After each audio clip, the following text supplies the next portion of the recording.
Hello, I just wanted to thank you for clicking on my video, and I wanted to let you know not only do I create content in my YouTube channel here, Class in a Glass, but I'm also on Twitch where I play single-player games, multiplayer games, I do movie reviews, cartoon reviews, and a whole bunch of other stuff. Also, it would be a big help if you can check out my Patreon, where you can gain access to audio commentaries, reactions, and the ability to submit questions for my podcasts and videocasts. And all that content can be found in the links below. In the meantime, enjoy the video. We work in the dark to serve the light. We are assassins. I am God. Now we must get into the nitty-gritty details. It is 1492, chat, and we're in the middle of the Granada War in Spain, all right? You got the Spaniards, they're taking back Spain from the Sultan, chat. But it's causing social upheaval in Spain, chat. People are dying, mothers and their children are being murdered in the streets, and there is only one group that can prevent this bloodshed, chat. That can prevent the Templars, who are the bad guys, by the way, they're the bad guys in the movie, chat, from extolling mayhem across all of España, chat, and that is the Assassin's Creed. They live in the shadows, chat. They live in the dark so they may bring light to others, and we are participating, we are witnessing, chat, the ceremony of Michael Fassbender, because he will now join the Assassin's Creed, and they're saying a whole bunch of mumbo jumbo, and like, listen, you gotta live for the creed, and you gotta die for the creed. Can you do that, Michael Fassbender? And he goes, sure. It's like, great. Now put your hand down there because we're going to chop it off. You're going to chop off your finger so you can have the blade come out. Which, by the way, chat, by this time, as we all know, I'm going to bring some Assassin's Creed lore in here, by the way. Arrow Senpai, welcome to the stream. As we know, chat, Leonardo da Vinci in Assassin's Creed 2, he figured out to modify the hidden blade so you no longer had to remove the finger. So it would come out easy, okay? So apparently these guys in España did not get the message. They didn't get the memo from good old Leonardo, chat. He didn't share that with them for whatever reason. So they're still chopping off fingers, and hey, they chop off Michael Fassbender's finger, and he goes, he didn't like it, chat, but he recovers. He's not it's fucking profusely bleeding. You're gonna, like, maybe you should, I don't know, put some gauze on it, or maybe burn it, you know, cauterize it. No, just gonna let it bleed out. It's like, that could be infected. This is the year 1492, chat, okay? There's a black plague every other year, so I would expect you should have some medical personnel on hand to help when they cut off the fingers, okay? They show us a guy for the finger cutting ceremony, but they don't have it, and they just start putting his hidden blades on. He has two, which again, weird. He has two hidden blades, but he only cut off one finger. So maybe it's more of a, like, nah, this is your dedication. This is to show that you are an assassin and you are dedicated to the creed. So maybe that's what it was, chat. I don't know. It wasn't explained to me. The PG-13. Oh, I know. Yeah, there's so much violence in this movie, chat, and there's so little goddamn blood. Like, his finger, maybe like a little drip, a few drips of blood. It's like, bull's fucking shit. If you cut off a finger, chat, that thing's gonna be fucking spraying and leaking for hours. You could fucking pass out from the blood loss, chat. It was bullshit. Darks, I think, was the 5 minutes not to excuse this movie's mistakes, but they probably still cut it off for the tradition. So maybe that's what it's dumb, because it'd be easy to identify the assassins, chat. You know, I think in the video games they realized, you know, we had to stop cutting off each other's fingers because the Templars, it became very easy for them to track us down. It's like, yeah, no shit. You should stop that practice. Probably how they got found out there. It's like, these guys don't have any fingers. Assassino, and they killed them all, chat.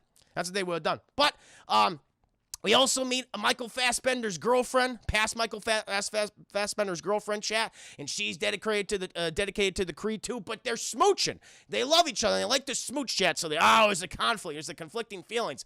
Do we partake in the lovemaking, the smooching, or do we partake in the honoring of the Creed, chat? Many decisions. But their boss, he's the leader of the Assassin's chat, this particular brotherhood, and it's like, that's because we are going to go on a mission. They have to rescue the Sultan's son, chat. And the reason why they got to rescue the Sultan's son is because the evil Catholic Church, the Templars basically, chat, but they've infiltrated the Catholic Church and they're evil. They're going to use the Sultan's son as a bargaining chip to obtain, chat, the piece of Eden, the apple. the apple, the piece of Eden, which has untold magical / sci-fi powers. It can basically eliminate a person's free will. You can make him do anything, Chad. And they gave it to the Sultan for safekeeping because he's a good guy. But I mean, if the bad guys have his son, he's gonna give that shit up like that, Chad. No questions asked. So they gotta rescue the Sultan's son. So that deal just never takes place. And so they do a little ceremony. They say the words, and then one of the funniest moments in the movie happens where this fucking in the middle of this ceremony, chat. It's like, okay, you know, it's very. I'll tell them that. It's like, okay, it's a solid opening. I like it. You're establishing the world. You're establishing the lore, the Assassin's Creed, if you will. It's like, I get it. And all of a sudden, this fucking rock music begins to blare, and they all look up. It's like, oh shit, do they hear that too? Do they hear that? It's like that is very off-putting and not. It doesn't make any sense with the scene itself, chat. And they're like, what the fuck is that? And then we cut, chat. And now it's modern day. We are in Baja, Mexico, chat. Baja, California, which is part of Mexico. And it's like 1986 or something. I don't know. It's the 80s, chat. Oh, you couldn't tell. You couldn't tell what fucking decade it was. You just go along with it, chat. You just go along with it. And chat, we see a small white child. And, he is practicing his bicycle skills, Chad. He's riding his bike and everything, and he has made himself. And what he wants to do, Chad. He wants to take his bicycle from one building to another building, basically do a little pop, little jump off of it. And it's like, ooh, is this kid gonna do it? And he riding, chat, and he flies. Oh, he's an assassin. He's an assassino, chat. He's doing the parkour except of a bike. That's cool. And then he fucking whiffs. He hits the goddamn other side of the building, and he comes crashing down, and he's dead. He's dead, chat. No more movie. No, he survived, but thankfully he put a whole bunch of mattresses down. I don't understand why the movie always you have some films that just feel obligated, chat, to in order to showcase the skills of our heroic character. He has to be into extreme sports constantly. I just don't know what that is. It reminded me, chap, of the Andrew Garfield Spider-Man.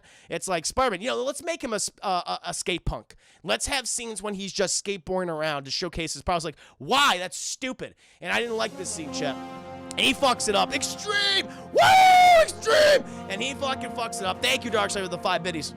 And he's like, but it's okay, Chet. He's an assassino. And so he rides his bike back. He rides his bike back, to the little assassino compound where he lives, Chet. And there's a very old Mexican man. He's just staring at him. He's like, he didn't like that, Chet. And he goes inside, and he's calling for his mama. Mama, I did my parkour trick with my bicycle, but Mama is not talking, Chet. She's just kind of sitting there.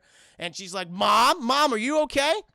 And she's just not moving, chat. She's staring blankly ahead. Oh, my God. The little boy, chat. The little boy whose name we do not know yet. It's a mystery who this kid is. He realizes his mother is dead. She's dead, chat. We don't really know how she died. We find out later she was stabbed to the fucking neck. Now, here's the thing, chat. If you were stabbed in the neck, you would have a wound, a profusely bleeding wound. But because this movie is PG-13, there's hardly any blood. There's a little bit of blood occasionally. There's like a little blood spray, a few drips. But it's like the way they're killing people in this film, I mean, come on. Let's get to the violence. Let's get to the nitty-gritty details. And Mom apparently was stabbed, like, viciously in the neck, but no blood whatsoever. She's dead, though. And he's like, no, Mom. And then, Chad, who's off to the side? He's watching TV, Chad. It's a young Brendan Gleeson, Chad. Good old Brendan Gleeson, Chad. He's watching of the boob tube, and he turns around and he goes, Cal, she died for the creed. And Cal doesn't know what the fuck's going on. He doesn't understand I don't know what that is, Dad. He's like, and like he's got a hoodie on. Little young Brendan Gleeson has a hoodie on, Chad, and he's like, I should kill you for the creed. He goes, but he can't bring himself to do it, Chad. He just can't kill his son, his only child. And Chad, we cut and we see these trucks coming into the compound. And you got Jeremy Irons. Jeremy Irons is in this movie, chat. He's the bad guy, or one of several bad guys. Thank you, Chris, for the 5 minutes. And young Brendan Gleeson is played by his son, Brian. That's true. His son, which I'm like, oh my God, that like, he looks exactly like his dad. More than Dom Hall Gleeson certainly does. It's like, whoa, okay. Yeah, you look like a young Brendan Gleeson. Good for you. And he says all this stuff, and where it's just like, live in the shadows, son. Live in the shadows. Don't let them find you. Adhere to the creed. He's like, I don't know what that means. And he runs off, Chet. He starts doing parkour, except without the bicycle. And Jeremy Irons comes in, and all the other Templars come in, and they start killing people. They start arresting people. They get Brendan Gleeson, Chet. But we follow little Cal. And he runs away using his parkour abilities, but without the bicycle. Then we cut, chat. We're out in a Texas maximum security prison. It's 30 years later, chat. Much time has passed. It is now 2016, I think. We see, chat, a Michael Fassbender. But he's not adorned in the typical attire of the assassin. No, he's in prison garb. And we learn, oh my God, Michael Fassbender was that little boy named Cal. Cal's Michael Fassbender, and he's an artist. He loves drawing shit. We saw this very disturbing artwork on his walls.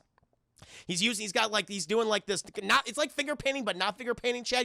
I guess he's using charcoal. I guess they allowed to give him charcoal, Chad, and he uses his finger a lot, and it's very scary. Thank you, Dark Side of the Five Biddies. This sounds like some Batman shit. I mean, it kind of is. It definitely feels that way. There's no doubt. I mean, the thing is, they definitely borrow from Desmond's storyline, where he was kind of raised in a compound by his parents. They were like hippies. They were trying to stay away from the society, off the grid, you know? I think he ran away, though. And he didn't want to deal with, like, his parents or shit. But instead, so I guess Cal's origin's a little darker than Desmond's. But he's fucking in jail, Chad. And not only, Chad, is it his birthday, but it's also the day of his execution. He's going to be killed because he murdered someone, Chad. And so they bring in a priest, and he's reading him his last rites and doing a little prayer with him. But Cal, hey, fucking Michael, he doesn't care about God. No, you could take that prayer, Padre, and shove it right up your ass. I don't want anything to do with it. And he's like, okay. And so, chat, they take him to the executioner's room, or the lethal injection room. They hook him all up and everything. They got the tubes inside of him.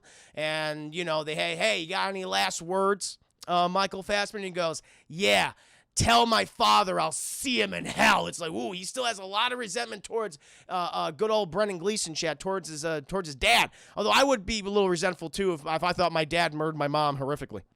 So they start injecting him in with the fluids, chat, and he's like, no, the fluids. And then he starts to live his life again, chat. He sees it all. He sees his mom, cuddle with his mom, a lot of cuddle with the mom, a lot of that. Sees it. You see a hawk. You always see the eagle. There's the hawk or eagle. I don't remember what it is in Assassin's Creed. Hawk, eagle, falcon, the falcon.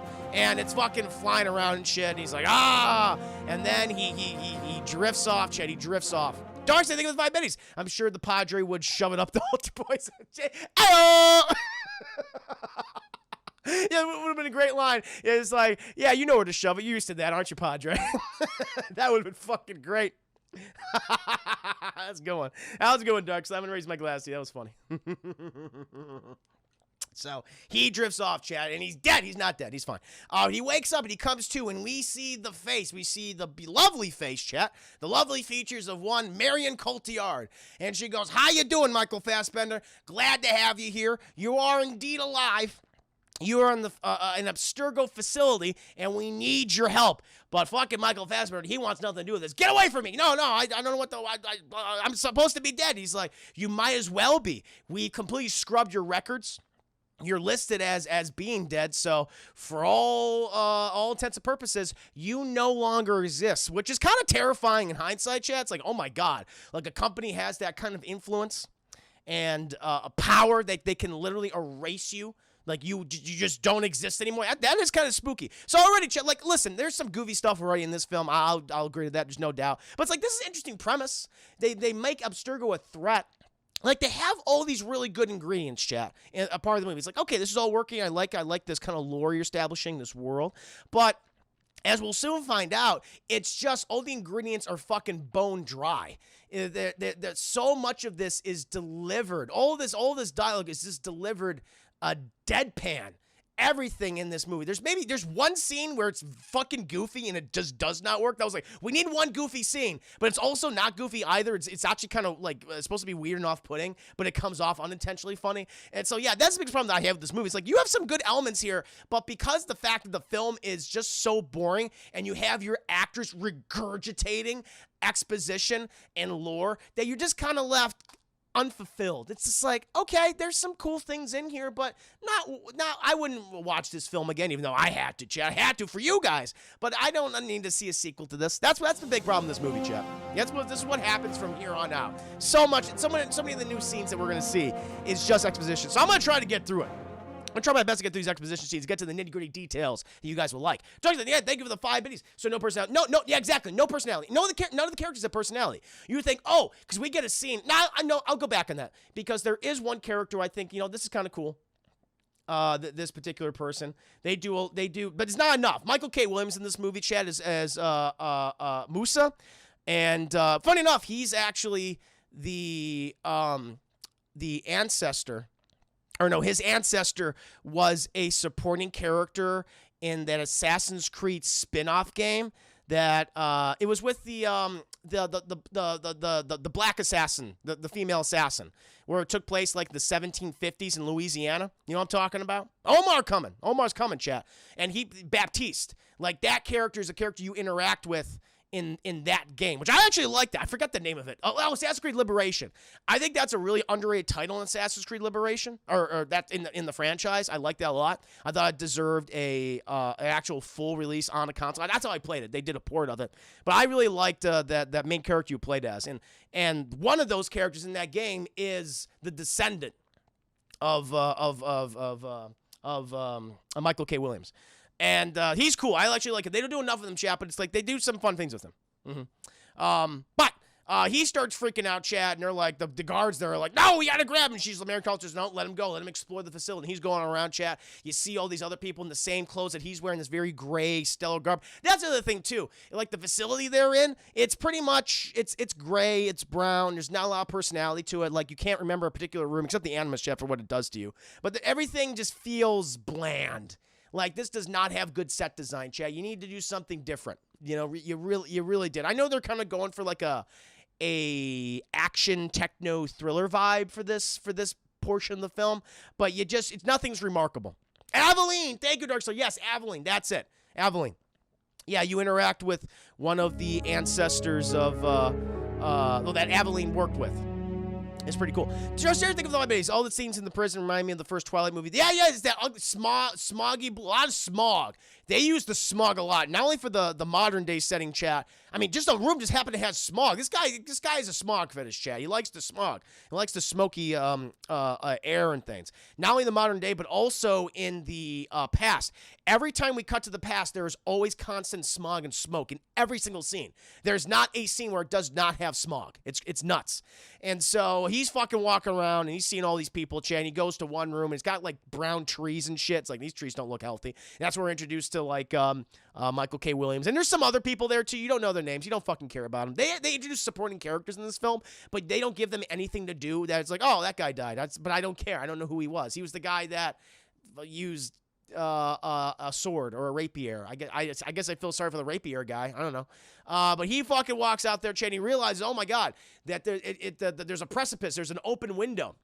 This giant thing, and he can just fucking step out if he wants to. And he stands on the goddamn ledge, chat. I mean, oh my God, he's gonna die. He's gonna prevent us from having to watch this film. Of course not, chat, because Michael K. Williams gets involved, and he's like, "Are you gonna jump?" Michael Fassbender's like, "Oh, he wants to," but he's like, you're not gonna jump." And he sits down, and then Michael K. Williams, he gives his entire fucking backstory. Well, either here or in the lunchroom scene, it doesn't fucking matter. But he's like, yeah, my name's Michael K. Williams. I'm an assassino. My name is Musa, but I also go by Baptiste. That was my ancestor. He was in Assassin's Creed Liberation. He was a pretty cool character. He liked to use poisons. I like to use poisons. What's your name? That's his dialogue, chat. I'm not fucking joking. One line after the other.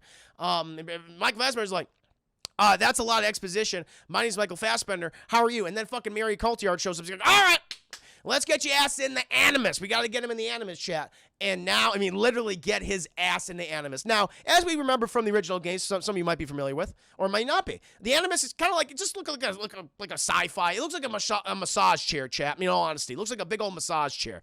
So you just fucking, stick your neck back there, plugs in you or whatever, and you go. That's how it works. In this movie, they were like, you know what? We want to give the audience a greater sense of movement with the Animus. Like, it's not only are you connected to it, but it moves with you. I mean, you don't go to sleep and you relive your ancestors' life or anything. No, you are in real time doing what your ancestors are doing. It's like, okay, that's interesting. And visually, it makes I understand what they were going for. They wanted something visually, because every time they get cut back to the past, They just didn't want to have Marion Cotillard and Jeremy Irons just looking at Michael Fassbender going, geez, no, they actually wanted him doing something in the scene itself. Like, okay, I get that. But how they fucking introduce the Animus is so ridiculous, Jack. Because you see this thing, and it's just got this giant, it has this, like, thing that would, like, go around your waist, chat. It's like this robotic belt. It's like a claw. It's like a claw, chat. And in the middle of that claw, chat, is just a fucking giant needle-esque tube. And you know where that goes, chat? Right up Michael Fassbender's ass. Right up there. And you watch the film, chat. It's my favorite scene in the movie. When it fucking connects him, he goes, ah! Because it goes right up there, chat. And then they plug something in the back of his neck. And he goes, oh my God, what are you doing to me? And it's like, oh no, it's not what we're doing to you. It's what we're doing to your ancestor. You are now going to live the life of Aguilar, Michael. That's the guy's name. I'm gonna call him Augie for short, chat. Aguilar's hard to say. His name is Augie. All right, you gotta live the memories of your ancestor named Augie. He apparently was the last one who saw the apple of Eden. And after Ezio fucked around with it a whole bunch, and so you find it for us so we can cure all, free will. They don't want free will anymore, Chad. They want a cure to violence. That's Jeremy Irons' big thing. Like, he's one of the Templar leaders, and he's spent so many billions upon billions of dollars on this project, Chad. $3 billion a year for many years, if not decades. And he needs to find the apple in order to end all, as he says, violence. All violent inhibitions in everyone across the planet. And they're like, all right, fucking do it. You got to find that apple. Okay, we're adamant about that. And so that's when his daughter, Marion Cotillard, chat, she's created this program where she basically kidnaps all these fucking people, plugs them up in this advanced Animus chat, and it's the same thing, same fucking premise. They relive their lives, and they can find pieces of Eden. It's the same thing as it's a video game chat. So I don't know why.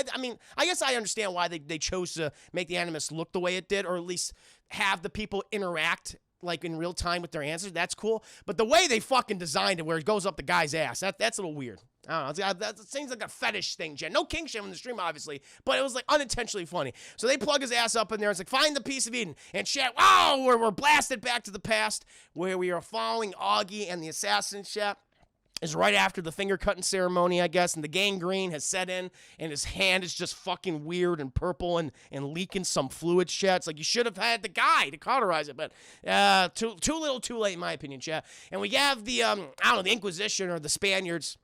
They were up in there because they have found the location of the Sultan's son, chat. They bust on in. It's like, there he is. And they grab him, chat. And they walk out. And they're like, who hid this boy? And I will kill everyone in this village. If I am not told. And you get this one guy walking up. He goes, listen, I was the one to hit him. No one else knew about it. My family didn't know about it. These people didn't know about it. And the guy goes, I believe you. Hang his family and let him watch. Burn him alive and kill everyone in the village. It's like, damn, these guys are bad, chat. Templar, evil, assassin, good. As we all know. Darkseid, think with the 5 base. Abstergo loves to fuck people over. Sometimes literally, yeah, it's what happens. Yep. Oh, yeah, all the time. All the time. They're stereotypical sci-fi bad guys. There's no difference. Yeah, they're not a very interesting enemy.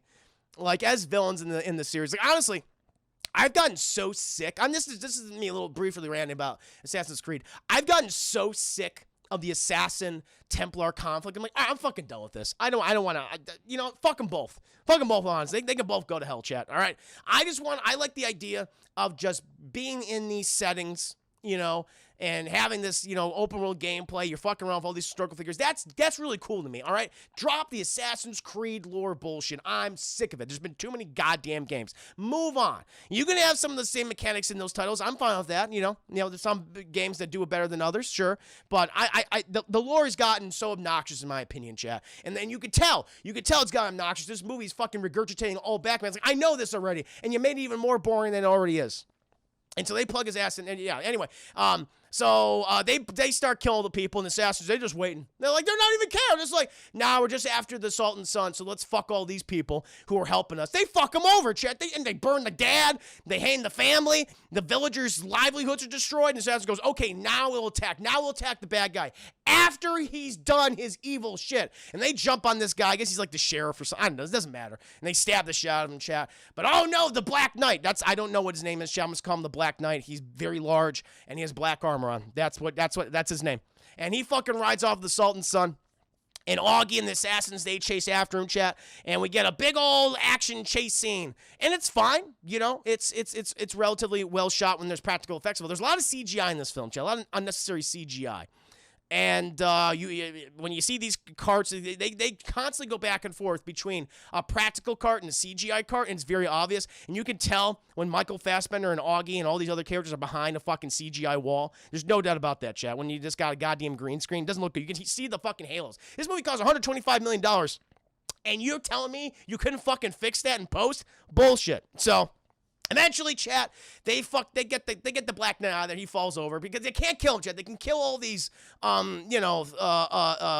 thugs or whatever, the henchmen of the bad guys, but you can't kill the main one right now, which is the Black Knight. He fucking falls off and shit. Oh no, but it's a runaway cart, and it goes over the fucking ledge, chat. Oh my god. But in the nick of time, chat, Augie, he grabs the little Sultan's boy, and he has got like a grappling hook that shoots out of his wrist now. That's a new thing. That's a new feature. Remember that in the games. And maybe it is in the games. I don't remember it.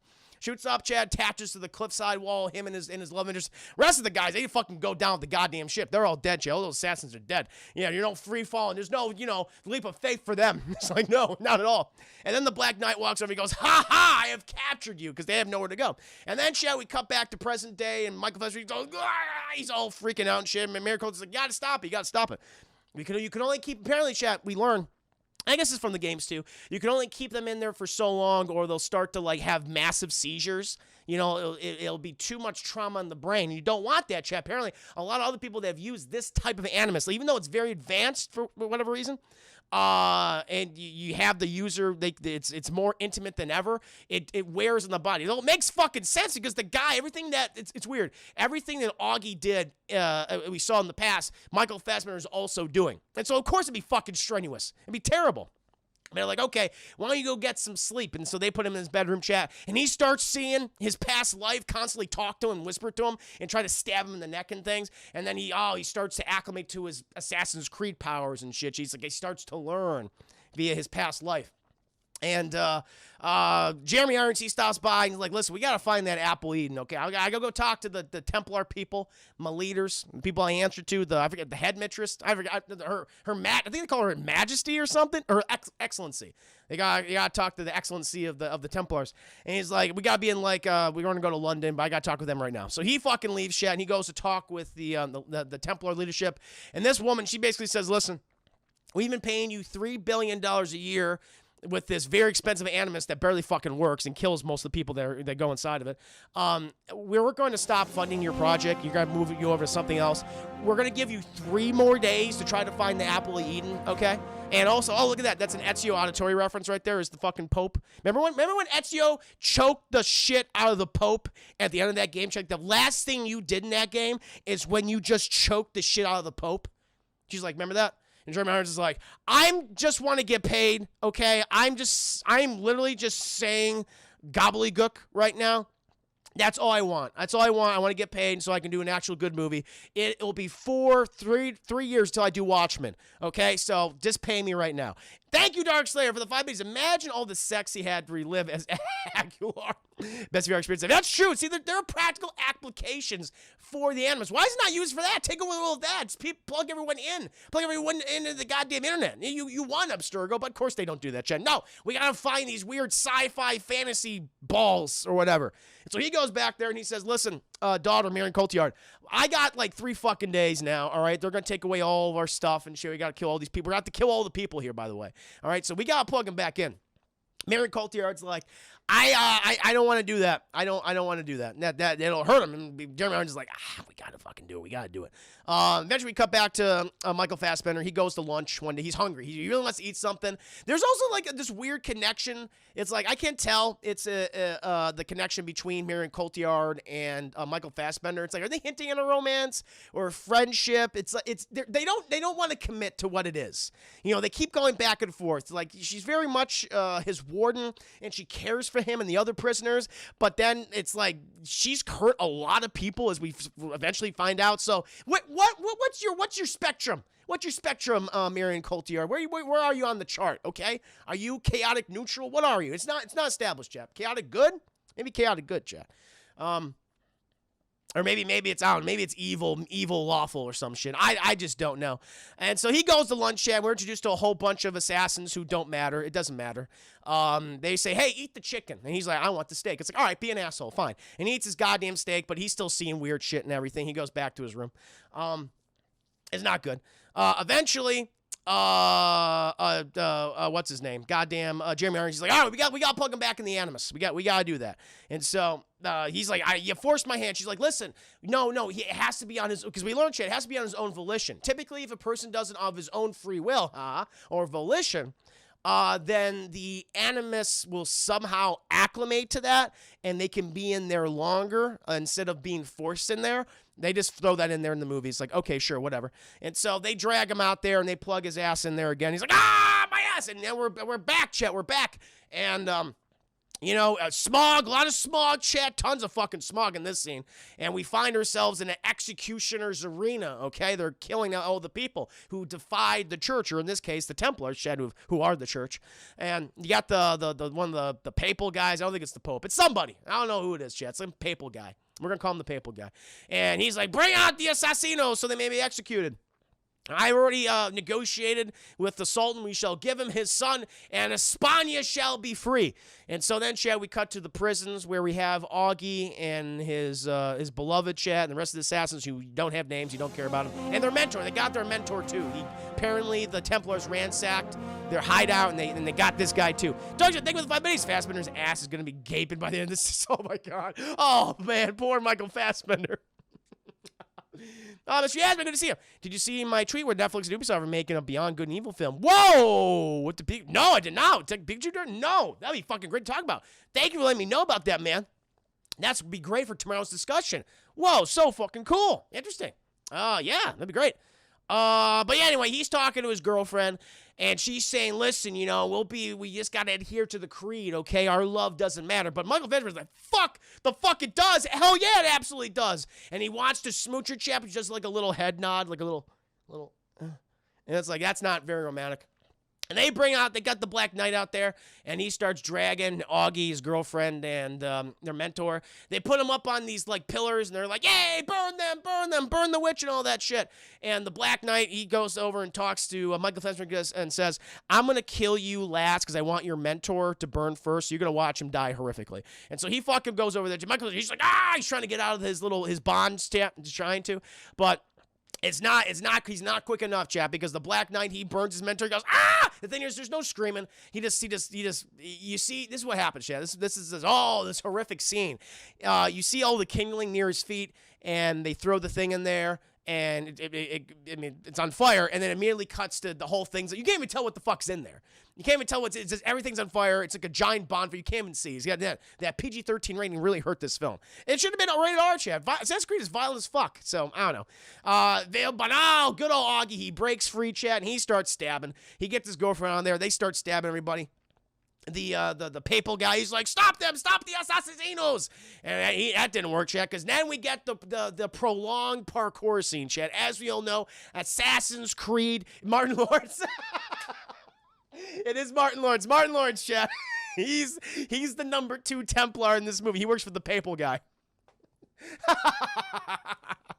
So Martin Lawrence, he tries his best to stop Augie in the game, but it doesn't work out, chat. And eventually, Augie and his girlfriend, they start running. They start parkouring, chat. And the thing is, like, there are times like, this looks cool. You could see that they were actually in Spain, or they filmed this with either with practical sets, or actual, like, they actually shot on location. There's no doubt about it. But then they also have, like, a ton of unnecessary CGI and some really bad wire work, honestly.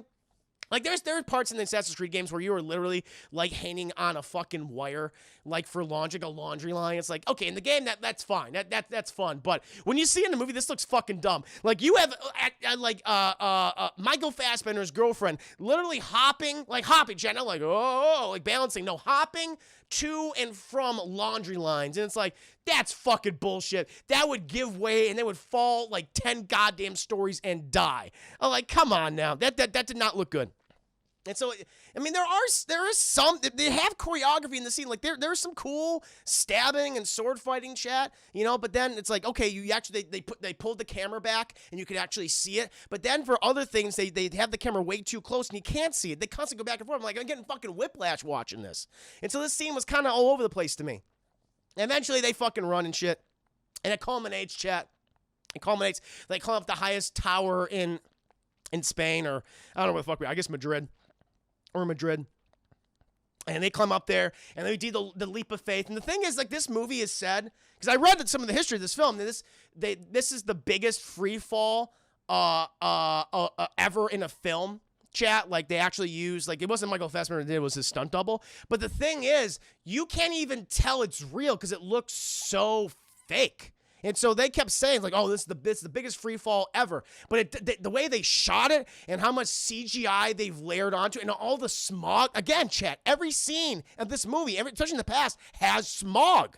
And it's like, I can't tell if that was real or not. It didn't look real. And so they could say that this is the biggest free fall ever in film history. But when it looks like shit, does it matter? I mean, I'm curious, does it actually matter? I don't think it does. I mean, you blew it. You blew it, Assassin's Creed. Daft Tracks, welcome to the stream. Next Assassin's Creed should be a rated R fish out of water comedy. Hell yeah, man. A little humor in there. Movie was a big free fall. Ha! Good one. Darkseid, think with my face. I can't see shit with this smog. Are you smog? Thank you, Darkseid, the 5 minutes. So eventually we cut back to the present, and Michael Fassbender, he goes, he's fucking having a massive seizure, chat, bit his tongue clean off, and just blood everywhere. But of course he didn't, chat, because it's PG-13. He's freaking out, he's fucking drilled. Oh, by the way, I forgot to say, there's a very funny scene right before we go back to the past again. Of course, everything with 5 minutes. I mentioned earlier that this movie looks like someone tried to copy the aesthetic from the Gladiator in film history. Oh my God, yeah. I can definitely see that. Oh, you're absolutely right. Yeah. There is a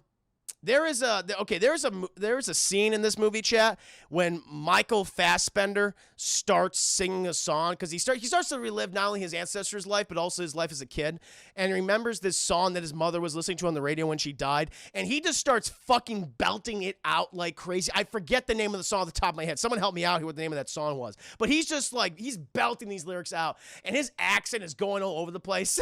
It's like, this is just so goddamn goofy. And he's saying when that thing goes, it's like once he hits the high note, that thing goes up, he's like, ah, and he transported back into the animus, into the past, chat. Goddamn goofy. But anyway, so they get him out of the fucking thing, and he's all, he's all drooling and shit and seizures, and Mary Cotillard's like, why could you do that, Jim? And he's like, I need to find the apple, okay, or our project's gonna get canceled. They take him to this weird, like, bathroom where he's inserted into this giant cage and he's constantly dunked under the water or something.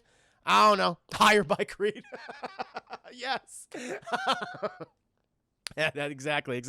No. What's the song? What's the song from Spider-Man? And they say that a hero can save us, not gonna sound it well. And I'm watching, That's what Michael Fassbender is saying in the movie, chat. He's singing Hero. And they're watching us fly away. It's so stupid. It's so dumb. So we're in the bathroom now, and he's in this giant cage, and they keep dunking him in this water and this weird flashing lights and shit. And he's like, he comes up, he's like, I was gonna drown. And Mary Cotillard comes over, she's like, I'm sorry. She's like, are you gonna end up killing me, aren't you? And she doesn't answer. She says, listen, we gotta do this, man. Like, I don't want to kill you, but my morality is weird in this film. It hasn't been established yet. Even when the movie ends, it's like, am I a good guy? Am I a bad guy? I don't know. It doesn't make any sense. But she says, sorry about that. Your legs, oh, by the way, your legs don't work anymore. He goes, what? I guess because it was in his ass so long, chat, the fucking metal needle thing, it was in his ass too long that his legs stopped working. And so she wheels him out and shit, and they start talking more. She gives him the necklace that his mother had when she died, and he's like, this is a fucking weird gift. She goes, yeah, sorry. And we have to have like an intimate moment, I guess, to establish a sense of a relationship. He goes, fair enough. And he's like, yeah, your dad's kind of evil and shit and taking away people's free will and violence, but it's like the only way I could complete this task is if I have my free will. So there you go. Kind of puts a little bit of a problem with, it's a problem for your problem, isn't it? All right? Maybe this thing you're doing is not the actual solution, Mary Cotillard. I take umbrage. And he wheels himself away, Chad. But he struggles. He's not used to using a wheelchair, but he struggles with it. And so he goes back there. And Jeremy Irons, he's like, all right, listen, I gotta wait. I know how to appeal to Michael Fassbender. Because Mary Cotillard, she goes to Jeremy Irons. She goes, listen, you can't do that again. And Jeremy Irons is like, I think, because he's watching. By the way, Jeremy Irons is always watching. He has cameras in every single room of this fucking facility, and he constantly sees, like, everyone's conversation. He's just, like, watching. It's very weird. Thank you, Dr. Another 5 minutes. Having something shut up your ass too long can cause paralysis. It's a fact. So I'm glad the movie established that, chap. It's good. So it is adhering to science. That's good. Joe, welcome to the stream. Hope you're doing very well. And so he's like, I know how to appeal to Michael Fassbender, but don't mind, daughter. It's like, it won't be evil. It's evil, Chad. It's very evil. And so we cut to a scene of Marion Cotillard helping good old Michael K. Williams and, I don't know, some analyzing his fluids or something. And he goes, so, you going to put me back in Animus? She goes, no, you showed us everything we needed to see of Assassin's Creed Liberation. He goes, oh, okay.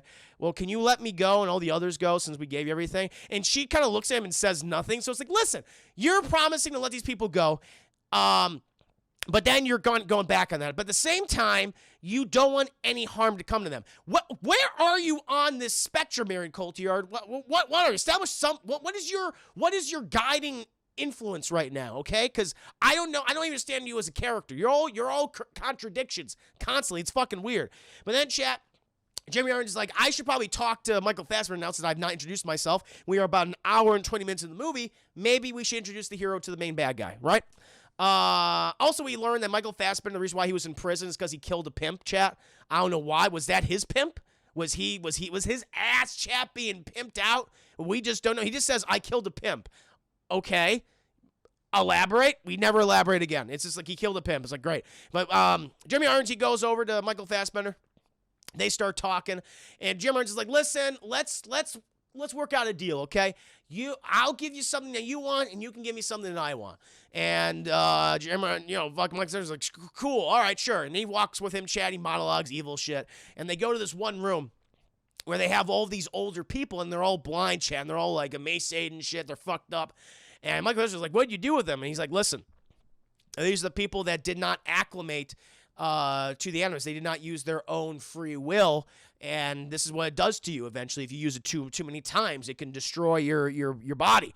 And Michael, that's fucked up. And then Jim Irons is like, hey, I got an assassin's blade. You see, this is a hidden blade, like in the video games and also in this movie. You see this? By the way, this assassin's blade was used by your father to kill your mom. And Michael was like, why would you show me this? Because big fucking revelation time, chat. He killed a pimp that put him on the street corner, I guess so. That's the only thing I can imagine. Oh. And he's like, hey, big fucking twist, chat. Your dad, he's still alive, and he's right over there. And he goes, what? And he's like, shit. And they start taking all the people out of the room, chat. All these fucking, they all lead him out. And then Jeremy Irons is like a little fucked up thing. Because this is weird, because Jeremy Irons like holds out the blade for Michael Fassbender to take, and Michael Fassbender reaches it, and then like Michael Fassbender actually reaches out for it, and then Jeremy Irons like takes it back and puts it on the table. It's like, why would you do that? That was a dick move. He's like, no, I'm in control. No, I'm not gonna give this to you. I abhor violence. It's like bull fucking shit. Yeah, all right, sure. And so he takes the chat and he wanders on over, and it's Brendan Gleeson. Brendan Gleeson has less than 5 minutes of screen time in this film. I mean, people always say, oh, the set screw of Brendan Gleeson, really? He's barely in this movie, chat. This was a day of shooting. This was a single day of shooting. He was there. He collected however much he was paid for a single day, and he went home to Ireland, chat, and fucking enjoyed a nice goddamn dinner and spent that money on something. He spent that money on, I don't know what, a fucking pool, an indoor pool. He did something with it, chat, so I'm not going to hold this against him. A lot of these actors are like, just pay me so I can go home. That's what happened. And so Michael Fassbender, he has the blade to his dad's story. He's like, I hate you so much, Dad. And Brendan Gleeson, he just says, You're your mother's son. He goes, what are you talking about? She had the creed in her, and you got the creed in you. And we are assassinos, and we follow the creed, okay? And you can't let the Templars get it because they will end all free will. We are the darkness and the light. We bring about the light, and you just can't do it, kiddo. And Michael Fassbender goes, I'm going to show them where the apple is. And I'm going to have the Templars destroy all assassinos. So, and he leaves. He doesn't kill his dad, chat. And he's like, all right, I'm ready. Thank you, Dark, for another 5 minutes. No hidden blade for you, Fassbender. Apparently not. Just wouldn't give it to him. and he's fucking walking out and shit. And he stops by Jimmy Irons. Jimmy Irons is going to kill your dad. He's like, don't need to. I'm going to go in the endless myself. Plug me back in there, baby. And so he goes back in there. Mary Coulthard's very upset that Jimmy Irons influenced Michael Fassbender in any way. It's like, this is weird. And so he goes over there. Mary Coulthard's like, you don't have to do this, Michael Fassbender. He's like, I want to do it. I absolutely want to do it. Plug me in. And it goes right up his ass, chat. And then we cut, and we are at the Sultan's palace, right?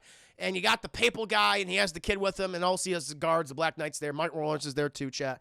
And the Sultan's like, shit. And the papal guy's like, listen, give me the apple or I'll stab your baby boy in the face. He goes, I don't want you to stab my baby boy in the face. Of course you don't. Bring me the apple. And so they go in this little room, chat, this little temple-esque room, you know, and he goes to a hidden wall. So first of all, not very hidden because there's this big fucking weird block and like that looks like it could come out. And so I don't think it would have been hard for the papal guy and his men to find that. But Sultan pushes his hand, it pops out, takes it, chest, and then he brings it to the papal guy. And he's like, he opens it up, and it's the Apple of Eden, like from the first game and also the Ezio trilogy. It's right there, and Assassin's Creed 3.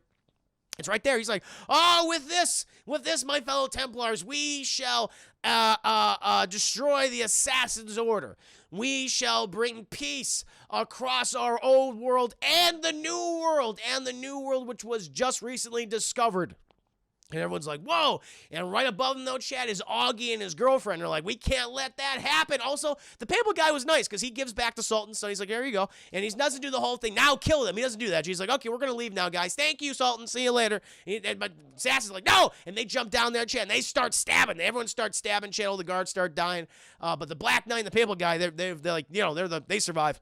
But right before Augie's about to stab the papal guy, Chad, in the throat and take the apple, the Black Knight, Martin Lawrence, grabs Augie's girlfriend. He has her by the throat with his own little knife. And it's a standoff. It's a Mexican standoff, Chad. And, they're like, shit, what the hell are we going to do? And the Black Knight's like, release him and the apple. And Augie's like, can't do that. And, I won't do that. I'm going to stab him. And I don't want to stab him, but release her. And his girlfriend's like, you gotta die for the creed. We live for the creed and die for the creed, Michael Fassbender. We can't do it, okay? But you gotta do it. You gotta kill him. You gotta take it. But Michael Fassbender's heart, his heart, he loves this girl more than he loves the creed, chat, but he lowers his blade. And the fucking Black Knight just stabs her. And he goes, and he fucking stabs the papal guy in the tummy like a lot. It's like, ow, ow, ow. And he drops the apple. And now Michael Fassbender and Martin Lawrence, they start wrestling, chat. And Martin Lawrence, he has a distinct advantage over Michael Fassbender in this fight, chat. He's got better armor, apparently. He's not as tired as Michael Fassbender. He starts punching the shit out of him, chat. And eventually, Martin Lawrence just gets him on the ground. He kills him over, and he's just about to stab him, chat. And Michael Fassbender, he looks into the eyes of his dead girlfriend. And we get a really it's like, she's like dead. She's not blinking. She's like this the whole time. And he's like looking in her eyes. And then suddenly she goes, you must do it. It's like, oh, Jesus, you're still alive. Oh, my God. It scared me. You can do it. You can do it, Augie. And he takes her fucking arm, chat. It's all fucked up and mangled. And he activates. She has like a blade that propels outward. And it sticks into the tum-tum of Martin Lawrence. He goes, ugh! And he falls over, chat. It's not good. And then Michael Fassbender, he grabs like a sword and he starts stabbing the shove and he gets. I'll give it to Martin Lawrence. Shit, he gets up again. He's trying to fight. But then we get the fucking dual blades and he goes step, and he's dead. And he falls over. Martin Lawrence is no longer corporeal, chat. He has left the mortal realm, and so he falls over. He looked exactly like that, Dark Slayer, exactly like Black Blind Fury Cup. He's dead. And Michael Fassbender, he grabs the apple. He's starting to run out. Papal guy, he escaped, by the way.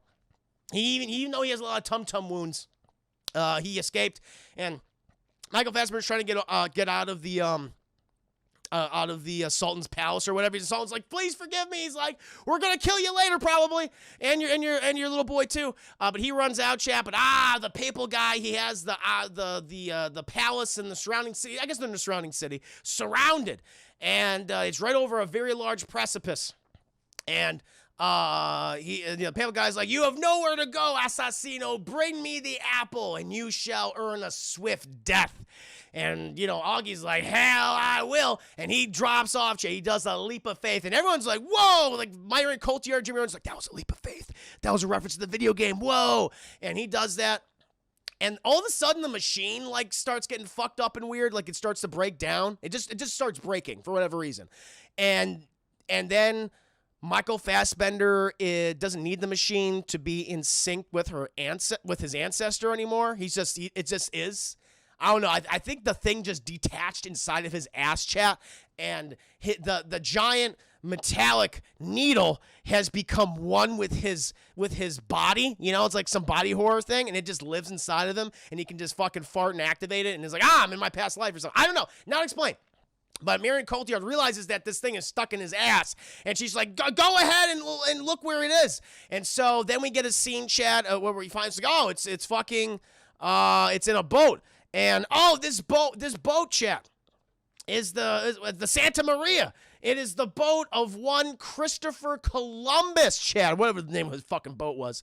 And he's like, that's where the last time the Apple of Eden was. It's like, whoa. And Jeremy Irons is like, well, what happened to Christopher Columbus? Where's, because they see the scene. Because then they're like, it's Christopher Columbus' boat. And then we go back to Augie.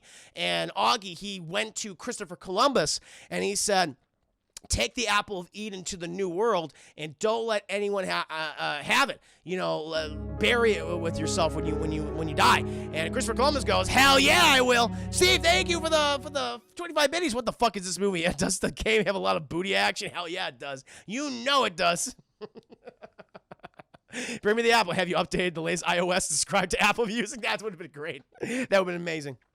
So a lot of ass playing this movie, chat. I gotta give the movie that. It's like, hey, kinky. And I don't kink shame the stream. As we all know, we are not kink shamers on my channel. Thank you, Darkseid, for the 5 biddies. I knew they were referencing the bleeding effect. Yeah, the bleeding effect, whatever. The game. But one with the machine up his ass it's just too goddamn funny. It's like, you forget about it. Yeah, something's bleeding. A lot of blood coming from somewhere right now. And so he lives this, and I guess Augie dies or something. I don't know. I think he got stabbed a lot, so I guess he gives it to Christopher Columbus. That's it.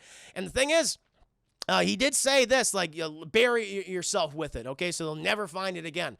And then Jeremy Irons is like, well, where the fuck is Christopher Columbus buried? And Marion Cotillard goes, he happens to be buried in the city where we fucking operate in. He's like 2 blocks away. And they go, oh my God, really? And so they just go over to the church, chat. They just go over to, did they go? Yeah, they go to church? Oh, not yet. They're not going to go to the church yet. Because then Michael Fassbender says, okay, we're going to liquidate the facility now. We're going to kill everybody because we have what we want. And so we're just going to kill Michael Fassbender, all the prisoners and shit. And Mary Coates is like, no, we can't do it. It's like, we got to do it. She goes, okay, I guess I'll come with you. Also, chat, Michael K. Williams, he stole some poisons or something. These poison bombs from Marion Cotillard's Assassins collection. And he fucking starts a rebellion. Yay! And all the assassinos, they start stabbing people trying to get out. But actually, the real reason is they want to try to kill Michael Fassbender from revealing the location of the Apple, chat. They don't want that to happen. They tried to kill him at one point in the movie. I forgot about it because it wasn't remarkable. But they want to kill him so then the Templars won't have it to take over the world, okay? So it makes sense. So establish this little coup. We also cut to Brendan Gleeson, and he has not moved from where he was standing before, and they're about to fucking stab the shit out of him, chat. But not too fast, Templars, because Brendan Gleeson, he is quite fucking athletic, chat, in his older age, and he's also blind, by the way. And he starts stabbing the shit out of all these people, chat. But they get him good. They get him in the back, and he's like, and he dies. He dies there, chat. But then we cut back to good old Michael Fassbender, and then we get one of the weirdest scenes in the movie where now that thing is in his ass, he starts to see other his other ancestors who are assassins. And then we get this one, which is his mother. It's like, oh, it's my mom. And it's like, hello, Mom. And then she just starts talking to him. I'm like, wait a minute, what the fuck's going on here? where she just says, "Oh, you were always meant to be an assassin, Cal.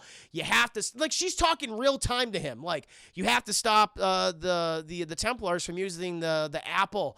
Okay, if they do that, they'll take over the world and be very bad. It's like, okay, first of all, in the games, they don't do that. They don't do that. You can't talk to your ancestor that way. You know, that's not happening. So how is this happening? This is some magic. This is some like beyond the grave. You know, like I could talk to my dead relative kind of. It doesn't make any goddamn sense.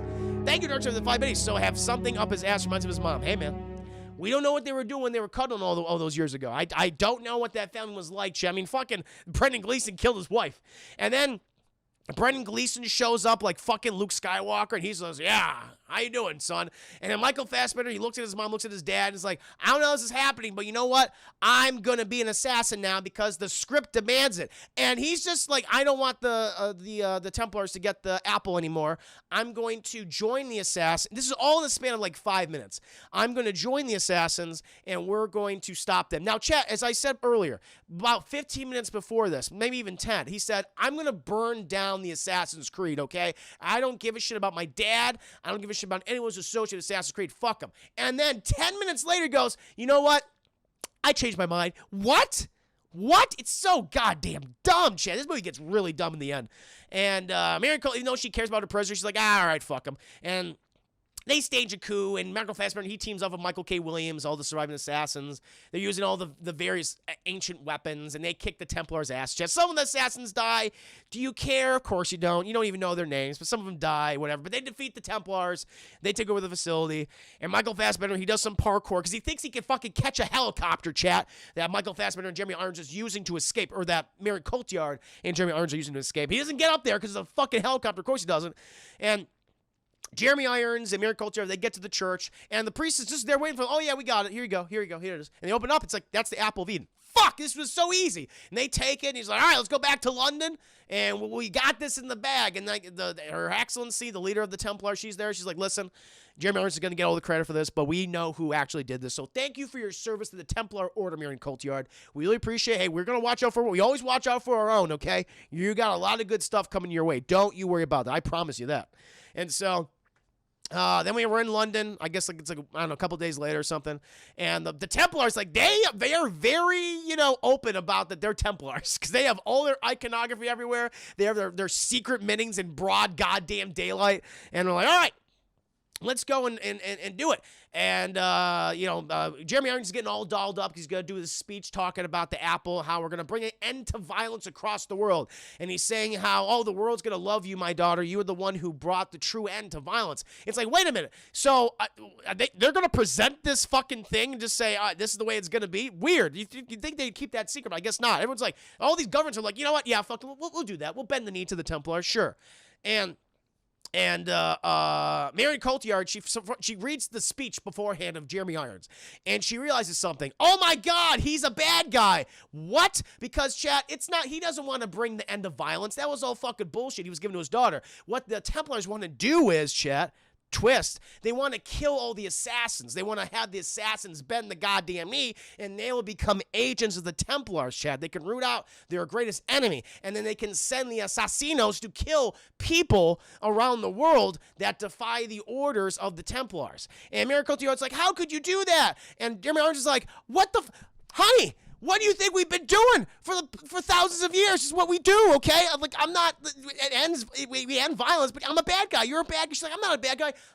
Jeez, okay, we'll talk about this later. I gotta do an evil speech right now. You have any suggestions? And she's like, "You are the destroyers of the world, Papa." He's like, "I probably can't use that one, but I'll see you later." And he goes in there, chat. So fucking stupid, chat. So dumb. And he goes in there, and she's like shocked. "I'm a bad guy?" "Yeah." And he starts talking. And Michael Fassbender and his boys and gals, they show up, chat. And I love this. Mary Cotillard, she's like, "Oh, Michael Fassbender." He walks up to you, goes, "Listen, I gotta kill your dad. You got a problem with that right now?" And Darcy, think another 5 minutes. We're evil, don't you understand? It's like obvious. But I love it. He walks up to her and he says, "You know what I gotta do? I gotta kill your dad. I can't use the apple. Are you okay with this?" And Mary Cotillard goes, all right. And he fucking walks by her. He's just like, all right, she's just standing there. She has nothing to do. She has nothing left to do in this movie. And she's okay. I guess so. I mean, I thought it was a good guy. It's like, bullshit. And so he walks by her, chat, and there's no fucking, there's no barely any stealth. They turn the lights off, and, you know, Jeremy Irons, he's starting to activate the apple. He goes, behold, we'll destroy our eternal enemies, our legendary enemies, the assassinos. And then someone turns the lights off, and then, not even turn the lights off, they get that fucking flickering effect, and Michael Fassbender walks in behind Jeremy Irons and goes, Requiem in pace, and fucking uses the blade, but he doesn't like to slit his throat. But the thing is, chat, he runs the blade across his throat, but his neck has this it's like he's got a thick collar on. And so he runs it across it, and you see it for a second, and there's no blood, there's no mark on his neck, and Jimmy Irons goes, and he falls over, and he's dead. And then the assassins run out, and everyone's like, oh, by the way, all the Templars, they see all the assassins, and they go, fuck, and they just run. You could have fucking taken them. You could just run up there, use your bodies, goddammit. Adhere to your code, or whatever the hell it is. Everyone starts running. And then Mary Coulter goes, no, Dad, you fucking gave permission to Michael Fassbender to kill your papa, and now she's all set. And then oh God, this pissed me off. And then she goes over there, and she's over her father's body, and she says, I will destroy the Assassin's Creed, Father. I will make Michael Fassbender pay. Why didn't you do it beforehand? Why didn't you stop him before? And then she doesn't, and she's like, I'm going to kill them all. And she walks out there, and the head of the Templars is like, I will help you destroy the assassins, what they did to your dad. And she looks out into the night chat. She's so mad. And then we cut to some building in London. And Michael Fassbender, and Michael K. Williams, and the other guys you don't care about, they're on top of a building. Michael Fassbender, he's got the apple of Eden. He's looking at it, and she's just looking at it, chat. And then he does a leap of faith, or we're led to believe he does a leap of faith. He kind of just steps off the roof, and we cut. And that is Assassin's Creed, chat. You know what? The more I talk about it, the more I'm like, you know what? This movie is bullshit. You know, I realize it's like there are some cool aesthetic things to it. There is like I like the look of certain scenes. Like there is some good choreography. I'll agree to that. Some of the past stuff is fun, but really, when it comes to the story and the characters and the dialogue and just the total 180 changes constantly in people's attitudes towards one another and their decision making, it's kind of fucking insulting. So I have to change my. Yeah, I was gonna give this a rental. I'm sorry. I know why. Chad, I apologize to you. I don't know what the fuck I was thinking. This movie, man. I think because it has a few aesthetic things that I thought were actually quite good. Just like, you know what? There's some merit here. They put in some good work here. I merited that. And there's a lot of money that went in this movie. This is a low sum of bullshit, chat. It's not quite a fuck you, but you're close. But it's a low sum of bullshit.